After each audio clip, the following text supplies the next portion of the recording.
Samajwadi party ने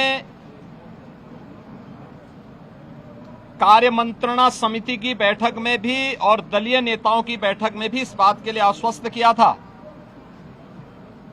कि वे जिन मुद्दों पे चर्चा करना चाहते हैं वे नियम के अंतर्गत अपनी नोटिस देंगे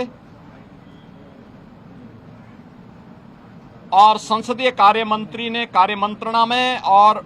दलीय नेताओं की बैठक में मैंने स्वयं भी इस बात के लिए कहा था कि जो भी विषय अध्यक्ष पीठ के द्वारा स्वीकृत तो होंगे और चर्चा के लिए स्वीकार किए जाएंगे, उन पर सत्ता पक्ष की ओर से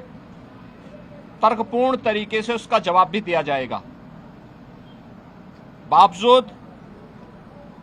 अयोध्या से राम जन्मभूमि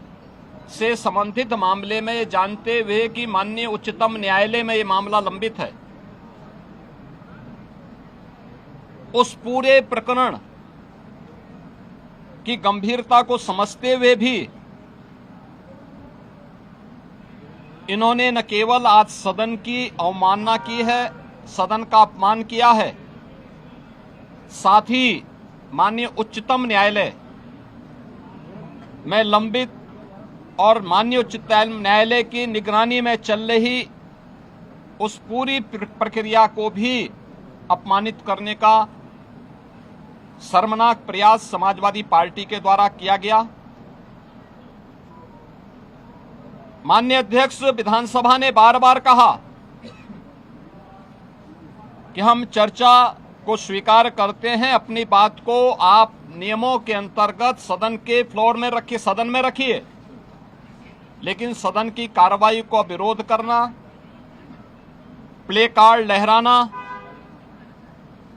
अध्यक्ष पीठ की अवमानना करते हुए जो अपमानजनक व्यवहार सदन के अंदर समाजवादी पार्टी का था वह अत्यंत निंदनीय है और शर्मनाक भी। संवैधानिक संस्थाओं का अपमान करना इस समाजवादी पार्टी का शौक और सगल है। इन्होंने हमेशा से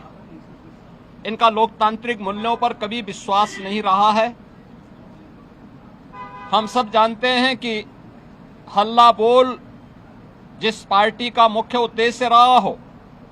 वो लोकतांत्रिक कैसे कही जा सकती है। हल्ला बोल पर ये विश्वास करते हैं, कभी मीडिया पर हमला करते हैं, कभी संवैधानिक संस्थाओं पर हमला करते हैं। ये न्यायालय की बात को नहीं मानते, इस सदन में नियम और परनियम और परंपराओं का पालन नहीं करते,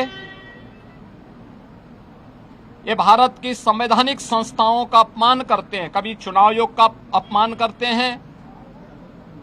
कभी किसी न्यायाधिकरण या न्यायालय के अधीन संचालित किसी आयोग में लंबित किसी प्रकरण में जबरन उस प्रकरण को चर्चा के लिए नहीं लेकिन आरोप प्रत्यारोप के माध्यम से तर्कहीन मुद्दों को उठा करके इनके द्वारा माहौल में केवल नकारात्मक और भ्रामक सूचनाओं का प्रचार प्रसार करने का प्रयास होता है। समाजवादी पार्टी का और विपक्ष का यह आचरण अलोकतांत्रिक भी है और संवैधानिक भी है। संविधान निर्माताओं का और बाबा साहब भीमराव अंबेडकर की भावनाओं का अपमान भी है।